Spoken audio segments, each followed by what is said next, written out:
Do you feel tired, overwhelmed, fed up, like if you cannot continue? Many people are feeling that way. And that's the reason why I wanted to bring this topic, because I want to give you ideas to help you handle this situation. Because there are things that we can do.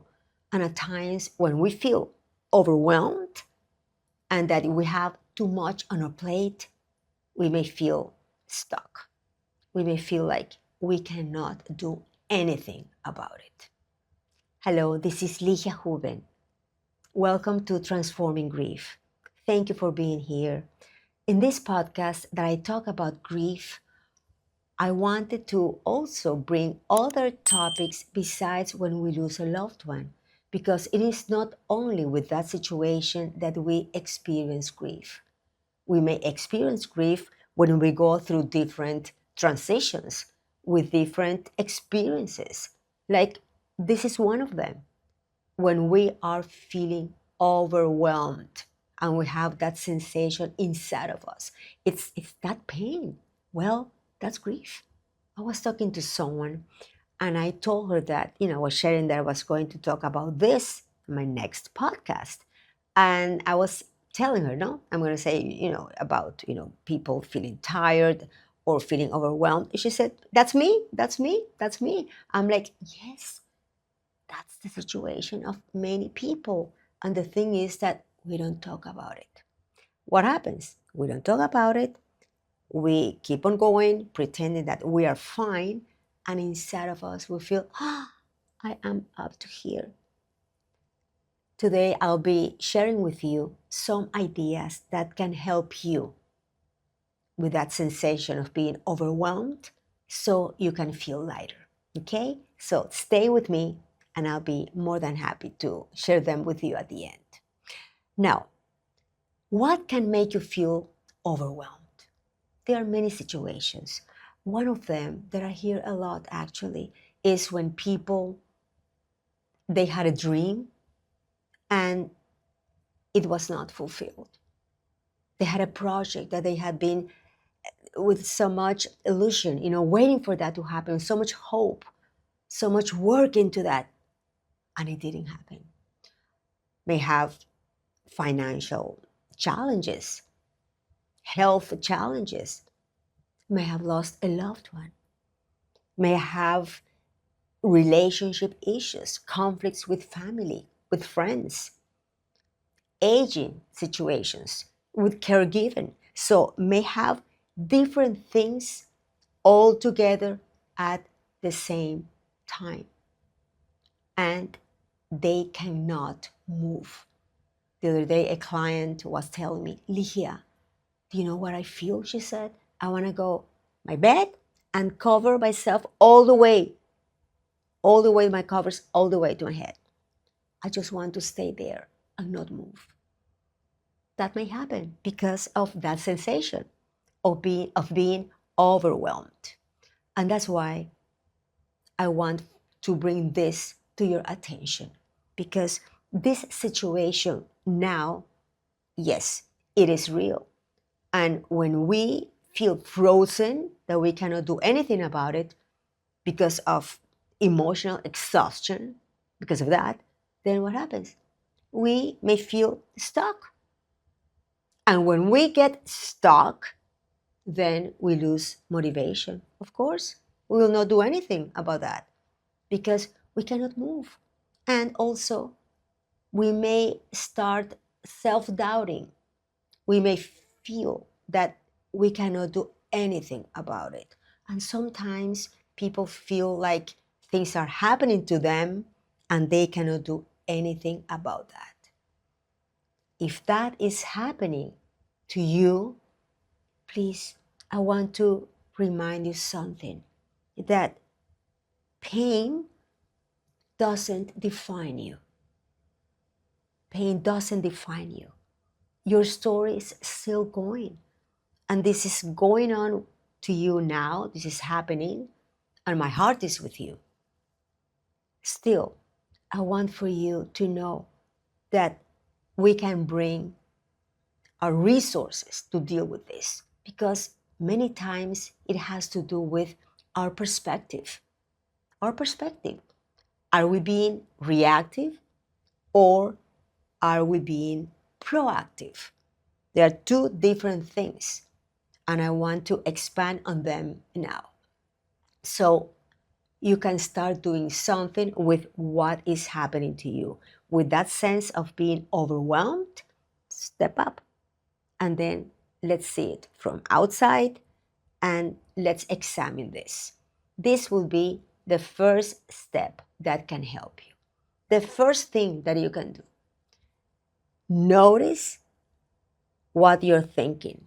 Notice where your mind is taking you. Where your mind is taking you. If you are going through all the time saying to yourself, this is too much, I cannot do this, this is draining, why is everything happening to me? And you go into that loop, like the hamster that goes into the wheel doesn't stop. Then that, of course, is bringing you those emotions that are so strong. And of course, it's important to validate them.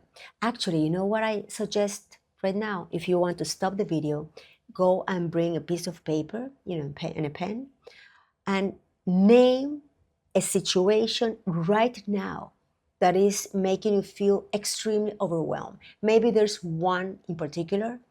Go and write it down. Okay? So we start to take action. We want to start taking action right now, and we can do it together. Okay? So that will be the first thing right now, is name what is hurting you. So you notice where your thought is going, name what's hurting you.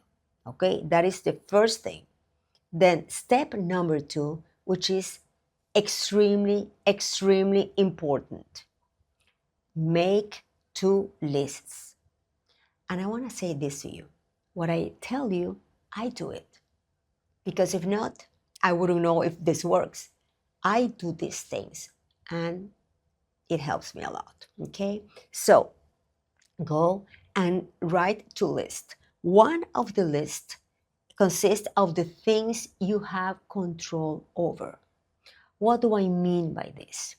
For example, things that are overwhelming you.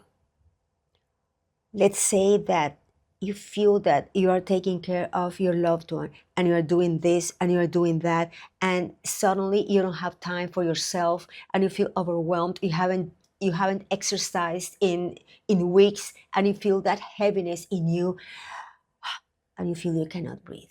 And then someone comes with an idea of a project, of something to do together, sometimes even going out to dinner, whatever it is.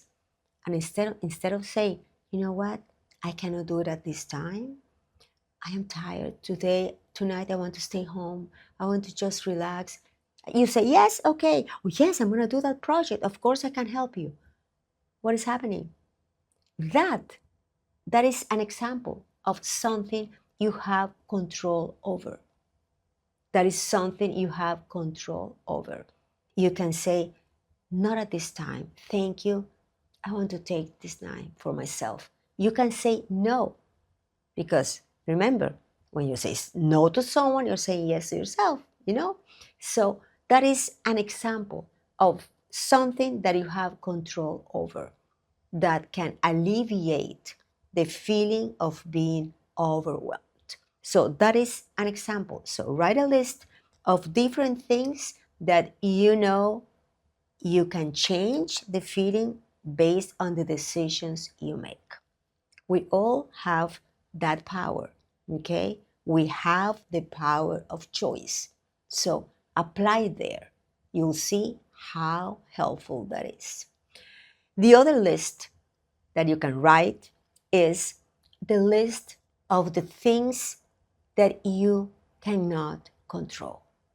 The events that are not under your control, that they happen because life happens.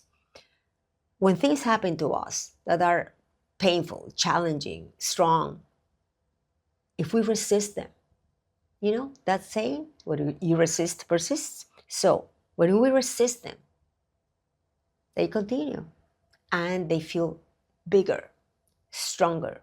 So that is something that can help you. Write down the list of the things that they just happened and you cannot control them. So, of course, acceptance is the first step, not resisting. And with acceptance comes the decision: how am I going to handle this that is happening to me? That can make a difference in your life. Okay? When you make those lists, you'll see it. So, what is the third step? Like, well, start with what you can control. Start with what you can control. And then pay attention. Focus on one thing at a time. Little steps help. Little steps help. And then you'll notice that the more you do these things, the more you make decisions on the things you can control, and the more you stop resisting the things that are happening to you, you'll be able to have more balance. You'll be able to let go of things, of that heaviness that you have on your shoulders, and you'll be able to start feeling better. I hope that this message has helped you. If you liked it, I appreciate if you give me a like, if you subscribe, or if you share this message with someone that may be feeling overwhelmed. Stop a little bit. Stop, see what you can control, see what's important you let go, and then you may feel lighter inside. I send you a hug from my heart to yours.